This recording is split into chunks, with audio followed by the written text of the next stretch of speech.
এই মুহূর্তে নির্বাচন হলে বিএনপি আসলে কি করবে, বিএনপি নিজেরাই ফাঁস করে দিচ্ছে। দর্শক, এই মুহূর্তে নির্বাচনে কোনো পরিবেশ নাই, এটা যে কেউ বোঝে, বিএনপিও স্বীকার করে এবং তারা স্বীকার করে নির্বাচনের পরিবেশ নাই এই যুক্তি দিয়ে তারা স্থানীয় সরকার নির্বাচনের বিরোধিতা করে, কিন্তু আবার ডিসেম্বরে জাতীয় নির্বাচন ঠিকই চায়। এটা একটা মুনাফিকি। কিন্তু ডিসেম্বরে হোক এখন হোক, তার মধ্যে তেমন কোনো পার্থক্য থাকবে না। এই মুহূর্তে যদি নির্বাচন হয়, ডিসেম্বরে যদি নির্বাচন হয়, সেই নির্বাচনে বিএনপি কি করবে এটা বিএনপি ফাঁস করে দিচ্ছে। দর্শক, যদি সুষ্ঠু নির্বাচন হয়, উত্তরাঞ্চলের জেলাগুলোতে ব্যাপকভাবে জামাত ইসলামী জিতবে। বিএনপির ভোট জ্যামিতিক হারে হ্রাস পাচ্ছে, প্রতিনিয়ত পেয়েছে। তরুণরাও কিছু ভোট টোট পাবে। ইসলামী দলগুলো এক হতে পারলে সেখানে তাদের ভোট অনেক বাড়বে। আর বিএনপির প্রতি মানুষ বিরক্ত, চাঁদাবাজিতে, তাদের দখলদারিত্বে, তাদেরকে ভোট কেন দিবে? আর আওয়ামী লীগ এখানে নাই, সে আগের পুরনো কার কতটা ফিক্সড ভোট ওই হিসাব নিকাশ তো নাই। 5 আগস্টের পরে হিসাব নিকাশ সব উল্টে গেছে।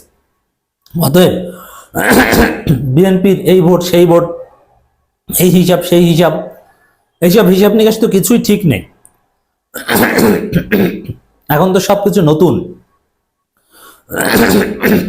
নতুন বাস্তবতার হিসাব নিকাশ যদি আপনাকে বুঝতে হয়, নতুন ভাবে আপনি সার্ভে করেন, জনমত নেন।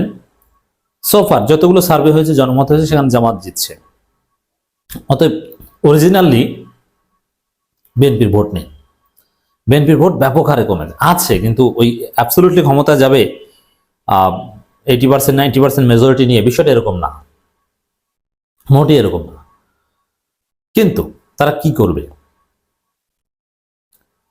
একটা আসনও তারা অন্য কাউকে জিততে দেবে না, এটা তারা বলছে অনেকাংশে। যেমন বিএনপির একজন নেতা আছে দৌড়টুকু, পুলিশের বাঁশির শব্দ শুনে দৌড় দিয়েছিলেন। তিনি বলছেন এই মুহূর্তে নির্বাচন হলে বিএনপি ছাড়া কেউ নির্বাচিত হবে না।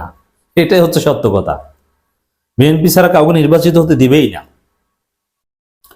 এক্সাম্পল হিসেবে আপনি পটুয়াখালীর জেলা আইনজীবী সমিতি নির্বাচনের দিকে তাকান। তারা চেয়েছিল কোনো নির্বাচন হবে না, বিনা প্রতিদ্বন্দ্বিতায় বিএনপি জিতবে।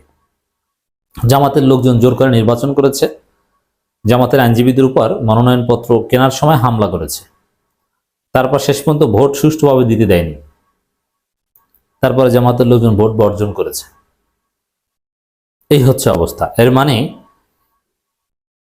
কোথাও সুষ্ঠু নির্বাচন তারা হতে দিবে না, সবকিছু তারা জিতিয়ে নেবে। এমনকি বিএনপি জোটের শরিক হিসেবে যদি কাউকে ছাড় দেয়, ওখানেও বিএনপির লোকজন এটা মানবে না। বিএনপির পক্ষ থেকে ওখানে বিদ্রোহী প্রার্থী দাঁড়িয়ে তার মাসাজ পাওয়ার ব্যবহার করে ওখানে তিনি জেতার চেষ্টা করবেন, বা ব্যালট বক্স ইনটাই থেকে শুরু করে যা করে সব করবেন। এর মানে দেখেন, ডিসেম্বরে যদি একটা নির্বাচন হয়, বাংলাদেশ আর একটা মাগুরা দেখতেছে, তখন তো মাগুরার একটা উপনির্বাচনের বিতর্ক, সারা বাংলাদেশ হবে তখন মাগুরা। বিএনপি অঘটন ঘটাবে, একটা আসন কাউকে জিততে দেবে না, সব এরা টাকিয়ে নিয়ে যাবে। কিন্তু সুষ্ঠু ভোটে বিএনপি ক্ষমতা আসতে পারবে না, জিতবে অনেক জায়গায় কিন্তু ক্ষমতা আসতে পারবে না।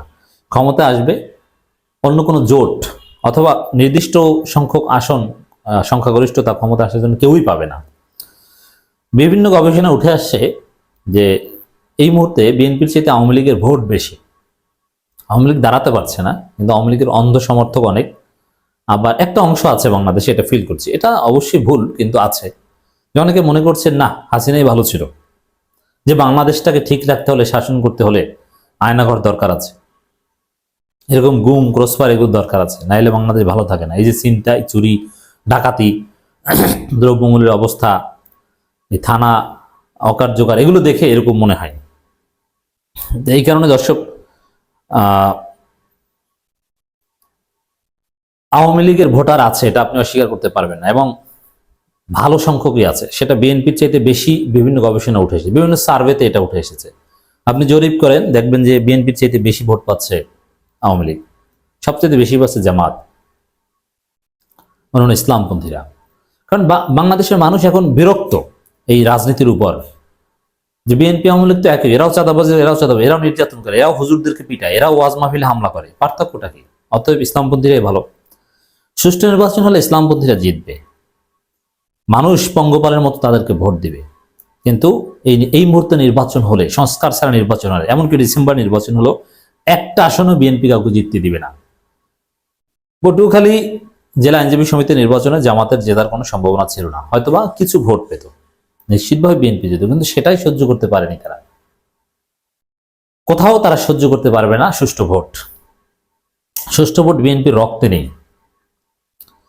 এই টুকুর বক্তব্যের ব্যাখ্যা আমি এটাই করতে চাই যে এই মুহূর্তে নির্বাচন হলে বিএনপি ছাড়া কাউকে জিততেই তারা দেবে না। তিনি বলছেন নির্বাচিত হবে না, এর অর্থ হচ্ছে আসলে জিততেই দেবে না বিএনপি। কিন্তু যদি বিশ্ববিদ্যালয় ছাত্র সংসদ নির্বাচন হয় তাহলে চাইলেও বিএনপি ছাত্রদল ওইভাবে কারচুপি করতে পারবেন, এই কারণে ওখানে কিন্তু তারা নির্বাচন চায় না।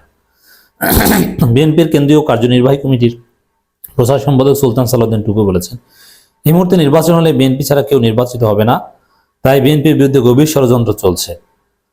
বাবার, বিএনপি ছাড়া কেউ নির্বাচিত হবে না, দেশটা আপনাদের বাপের, এই বোকার স্বর্গে বাস করছে না, তাই বিএনপির বিরুদ্ধে গভীর ষড়যন্ত্র। কোনো ষড়যন্ত্র চলছে না, বিএনপির কথায় দেশ চলছে।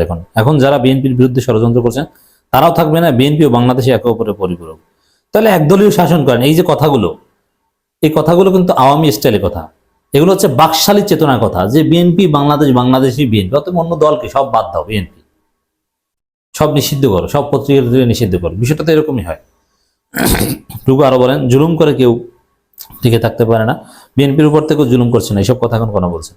এবং কৃষক দলের সভাপতিও বলছেন বিএনপি ছাড়া কেউ জিতবে না। আবার আর এক দুদু বলছেন যে পরপর 2 নির্বাচনে আসবেন, মানে ভারতও এই নিশ্চয়তা দিয়েছে যে পরপর 2 নির্বাচনে যেভাবে হোক কারচুপি করুক আর যেভাবে হোক বিএনপিকে জেতানো হবে।